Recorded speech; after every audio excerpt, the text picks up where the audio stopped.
Hi guys, welcome back again, my dear student 8th grade. Today we are going to start with the second part of chapter 24, section 6, business study IGCSE, government economic objectives and policies, page 304. But before we start, I have a question from my dear student Jana Abu Khalaf. She asking about the last case study we just discussed in the previous lesson. She asking about the question number 1 and question number 2, I think. However, we are going to answer this case study again for all of you before we start our new lesson today. Are you ready, guys? Okay, let's do it.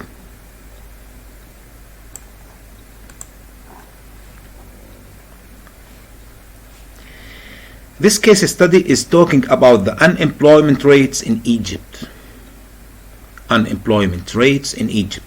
So, combined with the effects of the global recession in 2008-2009, the Egyptian revolution that started in January 2011 has led to many economic challenges. Since then, the Egypt's economy has seen decline GDP. Do you remember what I mean, the GDP? Raise the unemployment rates and widening gap in the balance of payments. The economy is said to be in recession. As we see here the picture, this is in January 2009. This is in January 2010, January in 2011. It's talking about the unemployment percentage. As we see here, in 2011, because of the Egyptian revolution that started in January 2011, it has led the economic challenges. So, as we see here, the percentage, it was in 10,010. If I want to draw, it's asking you the percentage of Egypt labor force was, there's two was here, I don't know why. I should just delete one of those. Okay. What is the percentage of Egypt's labor force was unemployed in January 2010? If I want to know that, I just draw, insert, shape, I will take line. I will take line from here to there, and from here another one. Okay,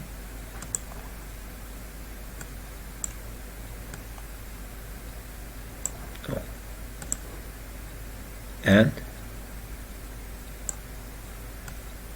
a line here, insert, shape, line. As you see here, in January 2010, the percentage was 9.5%. 9.5%. This is the percentage of Egypt's labor. The second question, what is the percentage of Egypt's labor force was? It's also double was. Don't know why, guys. Sorry. What was the percentage of Egypt's labor force was unemployed in January 2013? As you see here, 2013. Let's draw another. Let's draw another line. Insert, shape, line,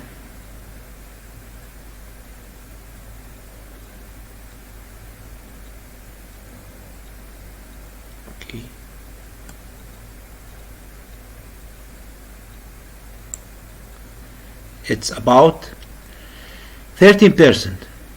13%. The Egypt's labor force in 2013, 13%. So it's raised. The third question, what has been the percentage increase in the employment range since the January?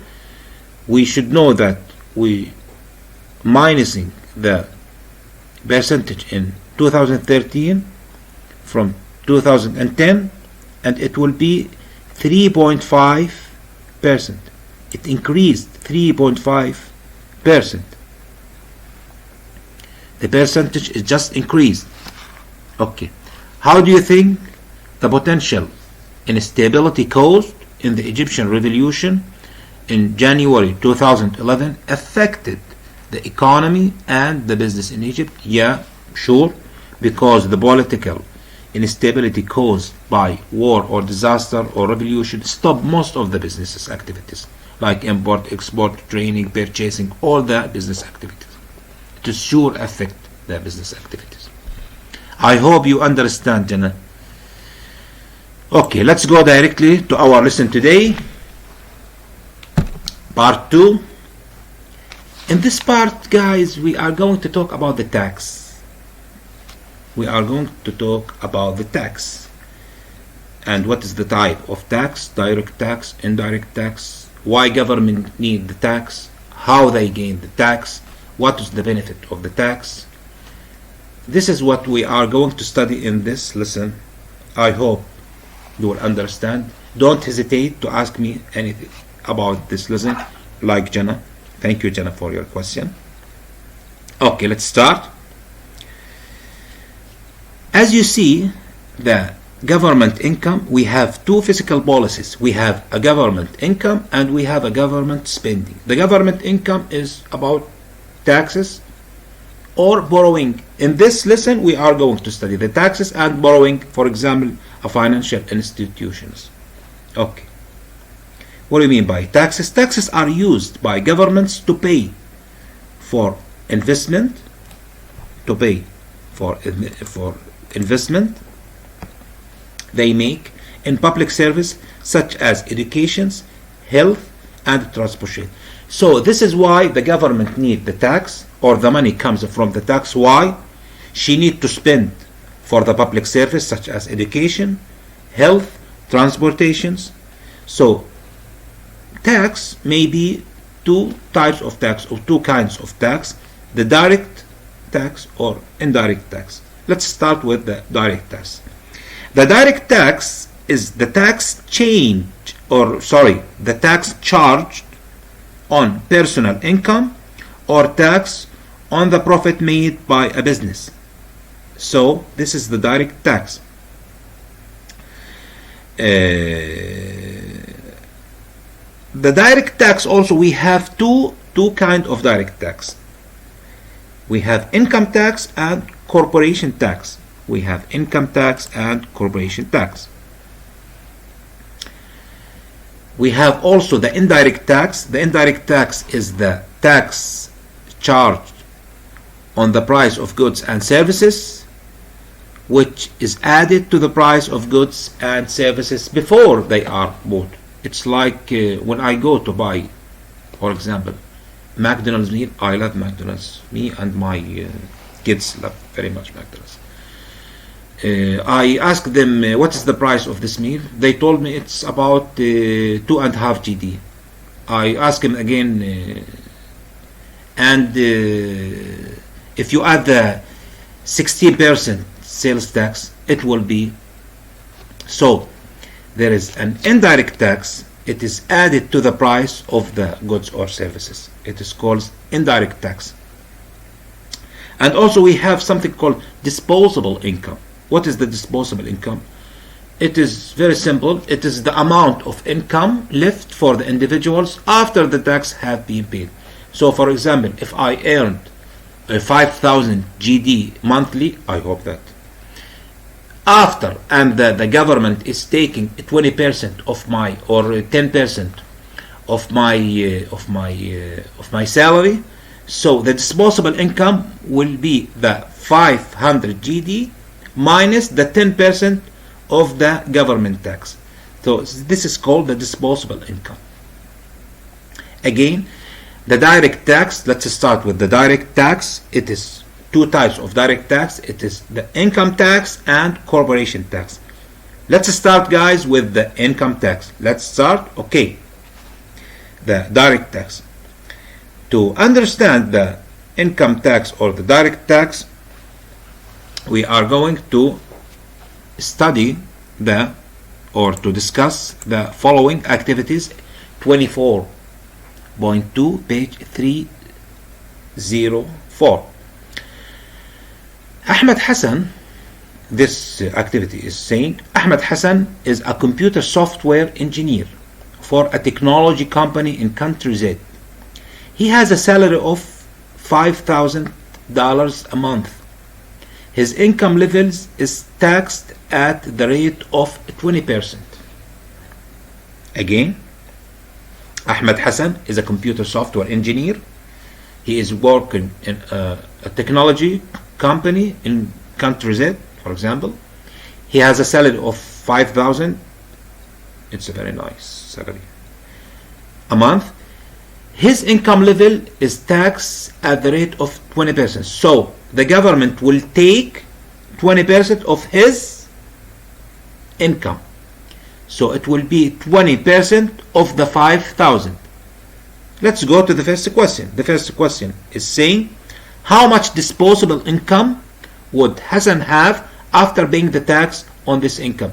As we said in the previous slide, it will be the 5,000 minus blah blah blah. Let's see the answer. Okay, let's move the picture here. As we say, disposable income will be $5,000 minus $5,000 minus 20% multiplied by the 5,000. It will be 1,000. So the answer, the disposable, will be $5,000.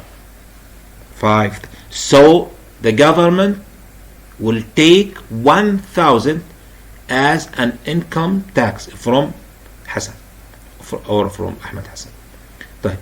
Let's go directly to the question number 2. The government of country Z has raised the tax, unfortunately, has raised the tax rate to 25%.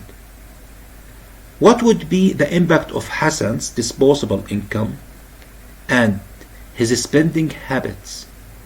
Okay, habits, I think 2S here.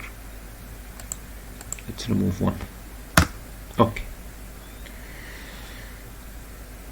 So, it is the same question 1, but we will change the 20 by 25. So the answer will be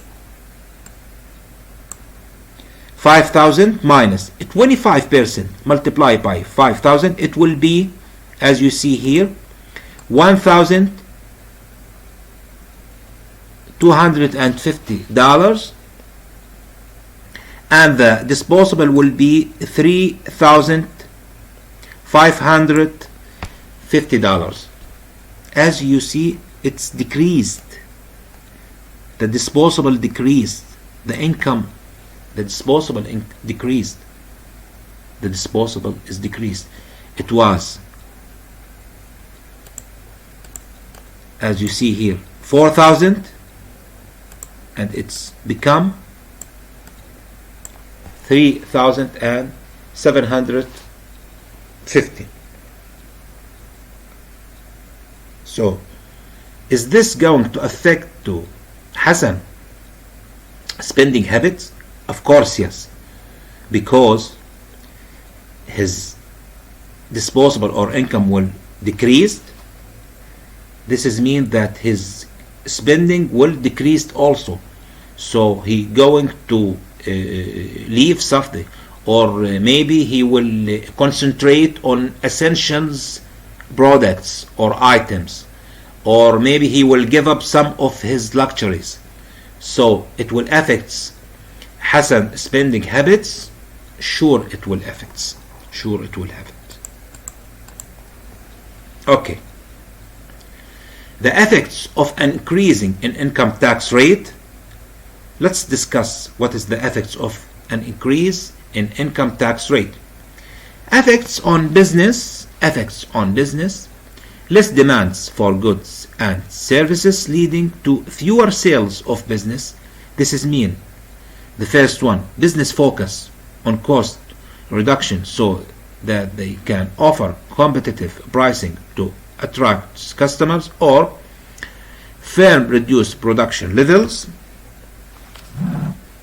The second one, employees may not able motivate to work as hard affecting production. This is mean business may have decided to provide more prime benefits to compensate and improve motivations. Okay guys, to understand this, let's go directly to the next slide. And the other type of income tax is the corporation tax. This type of tax is special for the business companies and for the organization. It is the tax paid by business on the profit they made. So the higher corporation tax means smaller the profit after tax available to business. This tax is paid, as we said, business on the profit they make. So if country is in recession and government's objectives is to encourage economic growth, it can lower the corporation tax rate. If the country in recession and the government is trying to encourage the economic growth, it will lower the corporation tax rate to help the business companies to stand up again. Okay, let's go directly to the activity 24.3 to understand this figure. It's said, it's in page 305. It's saying that company XY wants to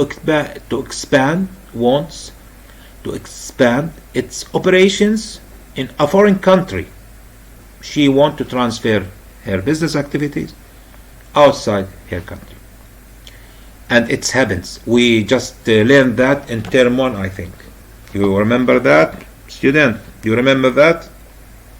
Some business are looking to invest their activities outside the country. Okay. It looks at the corporation tax rate in countries A, B, and C, as we see here. Which country offers the best business environment for them?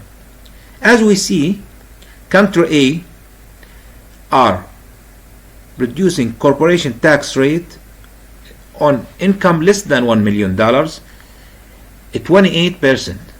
Country B are introducing 26%.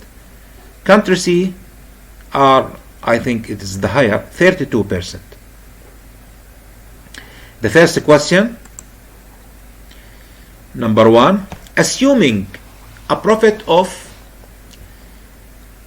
$600,000, copy and complete the table to show the tax that company XY may have to pay in each of these countries. Yalla guys, let's see the answers. How to calculate that? It's very easy. It's very easy math operations. Just multiply this percent by the 6,000 and you have the answer. What is the amount of? Let's see here the answer. Okay, let's go directly to the answer. So country A, 28%. If I multiply this number with 6,000, multiply by 6,000,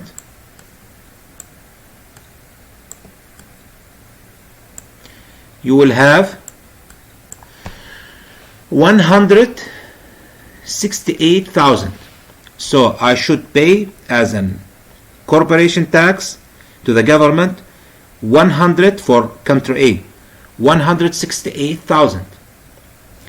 For country B, as a 26%, I should pay $156,000. $156,000. For country C, at 32%, I should pay a corporation tax to the government 192,000. 192,000. Let's go directly to question 2. Which country should XY company expand its operation in based on the corporation tax? Surely country B, because it is the lower. It is the lowest because it is the lowest percent. It is the lowest percent.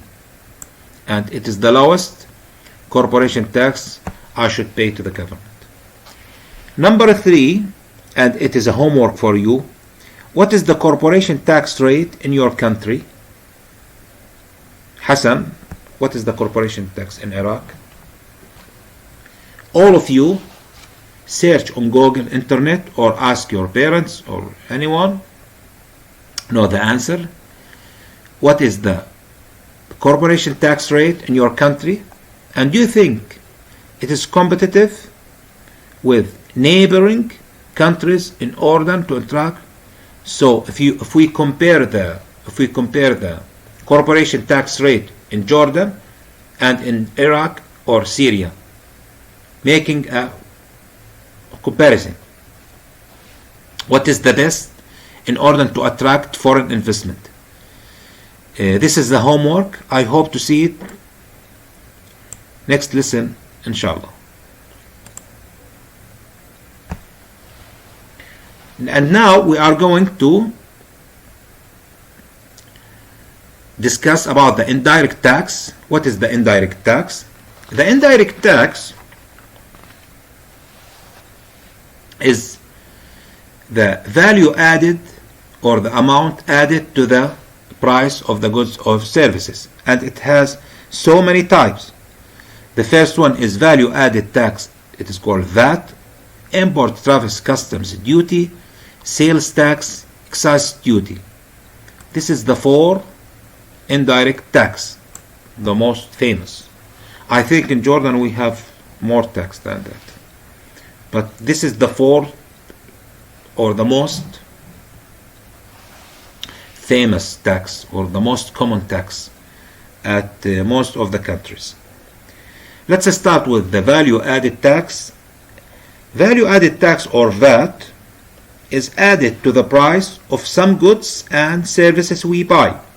This makes those goods and services expensive and harder for us to buy. So the government does not put VAT on the essential items.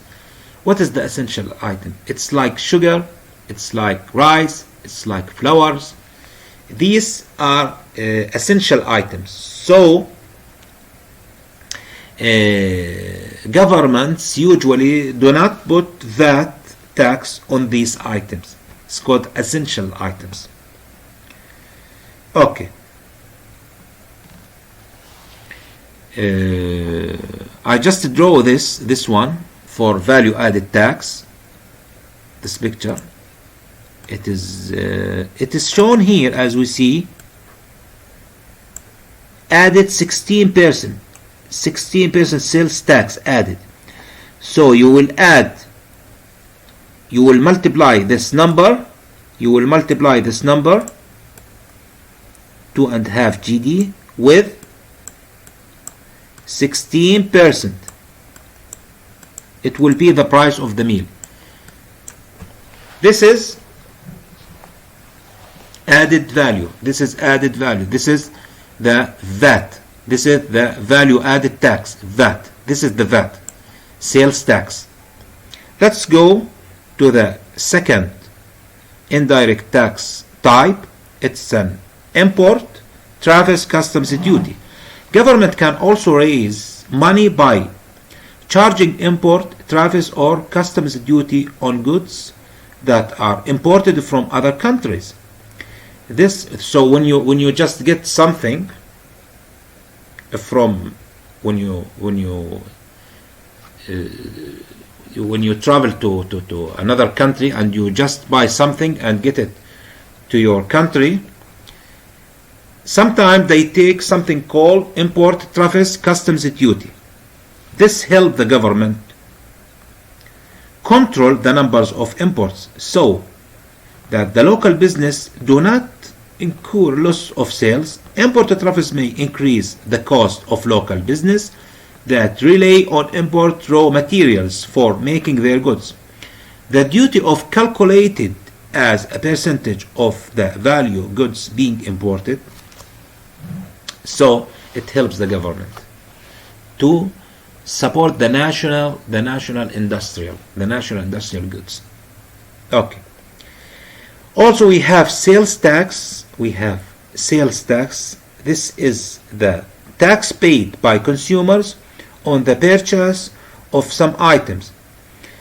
There will be different rates of sales tax depending on the types of items. Sales tax may be known by a different name in some countries. For example, in Brazil it's known as IBI, for example. Excise duty. This tax, the last one, excise duty,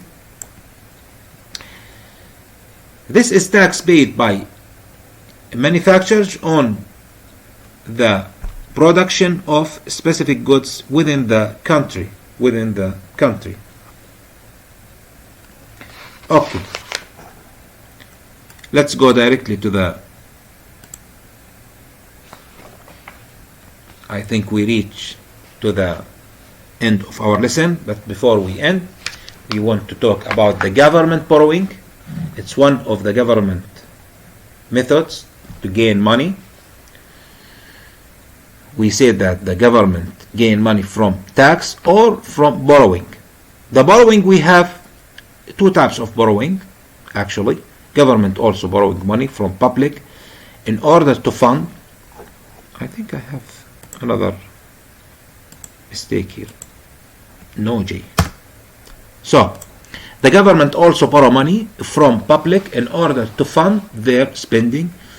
It could be locally by issuing treasury bills and bonds people and company can invest in, or borrow from other countries, but it will cost very much if we borrow from the other countries.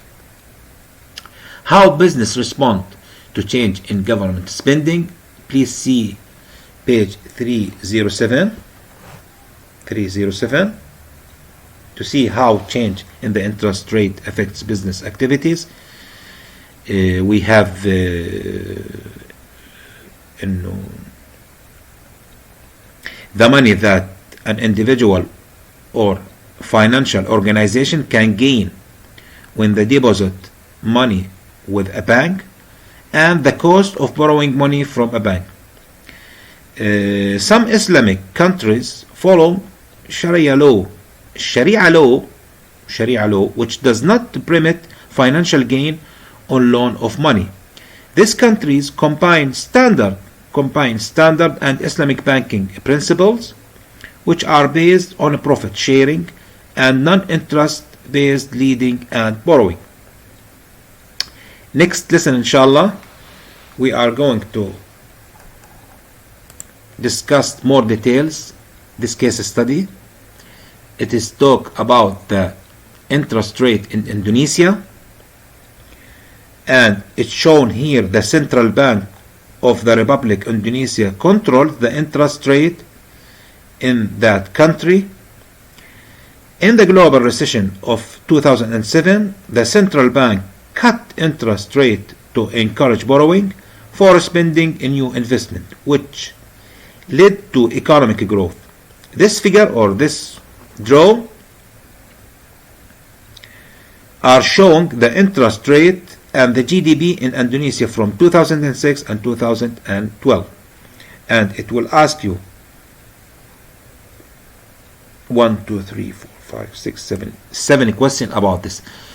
let's finish here, guys. Next lesson, inshallah, we are going to answer this case study deeply. I hope you find this very useful. I hope to see you very soon, guys. Take care and goodbye, everyone.